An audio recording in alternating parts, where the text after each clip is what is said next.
The wind was cold that morning, and the streets were already alive with people rushing to work.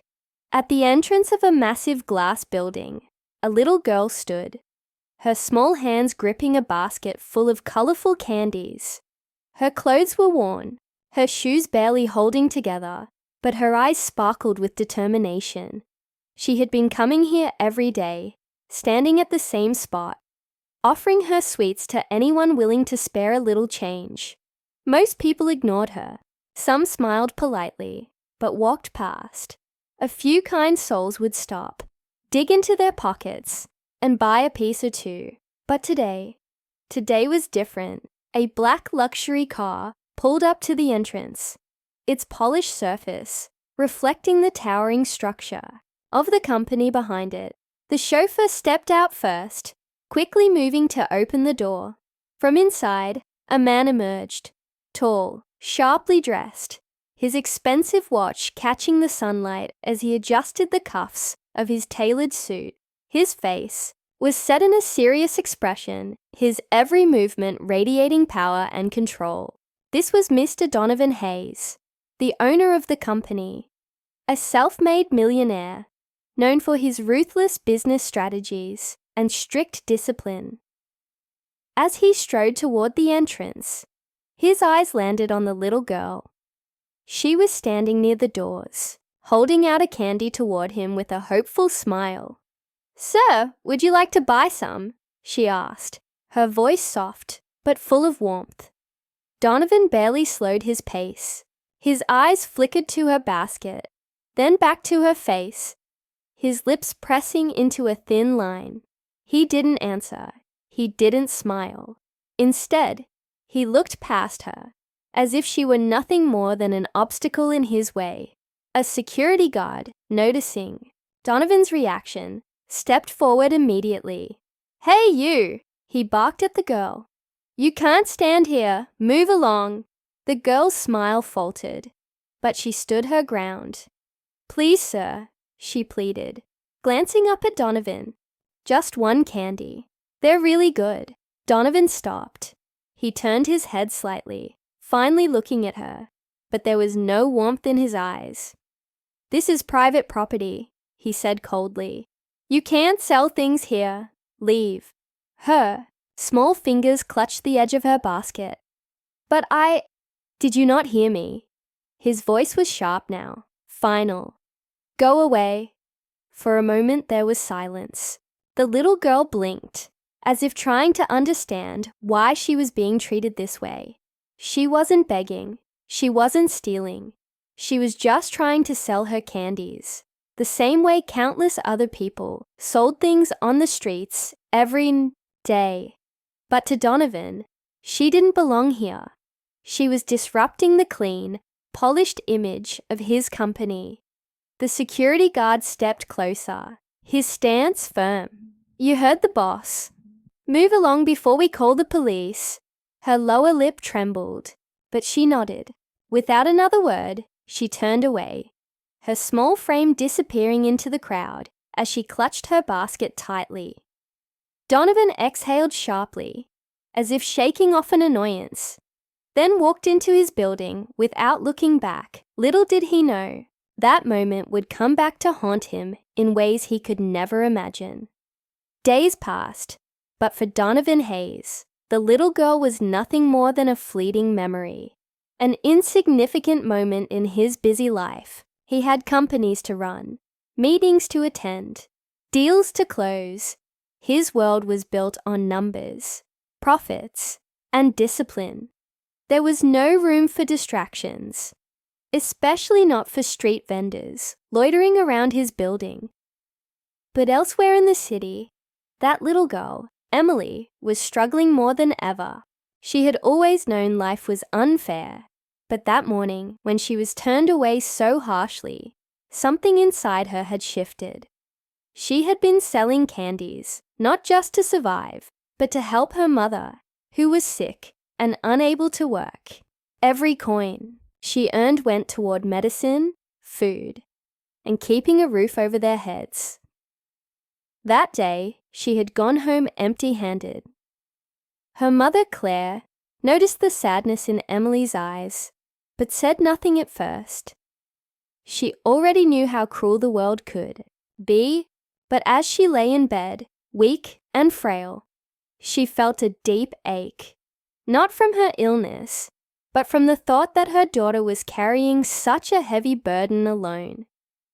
Emily, however, refused to give up. She found new corners to sell her candies, places where no one would chase her away. Some days were good, and she managed to bring home a little money. Other days, she barely made enough to buy a loaf of bread. But no matter what, she kept going. Meanwhile, Donovan's life remained the same, structured, controlled, and predictable. But then, something changed. One morning, as he sat in his office, his assistant, Laura, entered hesitantly. "Sir, there's a situation outside," she said. Donovan barely looked up. "Handle it. It's about that little girl," she continued, her voice unsure. His pen stopped moving. "What little girl?" "The one who used to sell candies outside." His brows furrowed. "What about her?" Laura hesitated, then placed a tablet in front of him. "You should see this." Donovan tapped the screen, and a video began playing. It was a news report. A journalist stood outside his company's entrance, where a small crowd had gathered. A familiar face appeared on the screen. Emily, standing with her basket. But this time, she wasn't selling candies. She was speaking into the camera, her voice calm, yet filled with quiet strength. "I wasn't asking for handouts," she said. "I was just trying to earn an honest living, but I was told I wasn't welcome here. I was chased away like I didn't matter." The camera zoomed in on her face, her big, determined eyes staring straight into the lens. "But I do matter. Everyone does. Just because someone is struggling doesn't mean they're invisible." The report then cut to interviews with passers-by, many of whom had noticed Emily before, but never really paid attention until now. Some expressed guilt, others outrage. And then came the final part of the video, where the journalist turned back to the camera. What does it say about our society when a child is pushed away for simply trying to work hard? And what does it say about the man who owns this building? The clip ended, and Donovan sat there, his jaw tight. "People are talking," Laura said carefully. "It's trending on social media. Some are calling you heartless. Others are saying you should do something." Donovan exhaled sharply, irritated. He didn't like being painted as the villain. He had built his empire from nothing. No one had given him handouts, and he never asked for sympathy. Why should this girl be any different? But as the day went on, the backlash grew louder. His company's official page was flooded with comments. People were sharing stories about struggling children, about kindness, about the importance of giving people a chance. Even some of his business partners had started to take notice, subtly hinting that the bad press wasn't good for his reputation. Still, Donovan wasn't one to be pressured into action. He focused on work, determined to ignore the noise. But fate had other plans. That evening, as he was leaving his office, something unexpected happened. As he stepped out of the building, he spotted a familiar figure across the street. Emily. She wasn't selling candies this time. She was just standing there, watching him, her small face unreadable. For the first time, Donovan really looked at her, not as a nuisance, not as a problem to be solved, just as a person, a child. Something about her presence made him uneasy. Maybe it was the way she didn't look away. Maybe it was the fact that, despite everything, she wasn't angry. She wasn't yelling or protesting. She was just there, like a quiet reminder of something he had long forgotten. And then, just as he was about to get into his car, she did something unexpected. She walked up to him. "I'm not here to beg," she said, before he could say a word. "I just wanted to tell you something." Donovan raised an eyebrow. Waiting. My mom always says that the strongest people are the ones who remember where they came from. She tilted her head slightly. Do you remember where you came from, Mr. Hayes? The question caught him off guard. A flicker of something passed through his eyes, but he quickly masked it with indifference. Go home, kid, he said, stepping into his car. As the door closed behind him, he found himself gripping the steering wheel a little tighter than usual. For the first time in a long time, something had gotten under his skin, and he didn't know why. That night, Donovan couldn't sleep. He told himself it was just another busy day, that he was simply overworked. But deep down, he knew the truth. It was that girl, Emily. Her words kept repeating in his head. Do you remember where you came from? He hated that question. He had spent years burying the past, locking away memories he never wanted to relive. He wasn't born into wealth. He had fought, struggled, and clawed his way to the top. No one had ever given him a chance, and he had learned early on that the world wasn't kind. You either survived or you didn't. But that little girl, she was surviving just like he had. The next morning, as he walked into his office, Laura was already waiting for him with more news. The story isn't dying down, she said. People are demanding a response. Donovan sighed, rubbing his temples. What do they want me to do? Apologize. Laura hesitated, then said something that caught him off guard. I think they just want you to care. Her words stung more than he expected. He had spent so long distancing himself from emotions, from anything that could make him look weak. But now, people weren't attacking his business. They were questioning his character, and for the first time, he wondered if they were right. Without another word, Donovan grabbed his coat and left the office. An hour later, he was standing in front of a small, run-down apartment complex on the other side of the city. It was nothing like the glass towers he was used to. The paint on the walls was peeling, the steps creaked under his weight, and the air smelled of damp concrete. He wasn't sure what he was doing there, but something told him he needed to see for himself. He knocked on the door. A few seconds later, it opened slowly, and there she was, Emily. Her eyes widened in surprise, but she didn't say anything. At first, can I come in? Donovan asked, his voice unusually soft. Emily hesitated, then nodded. Inside, the apartment was small, but neat.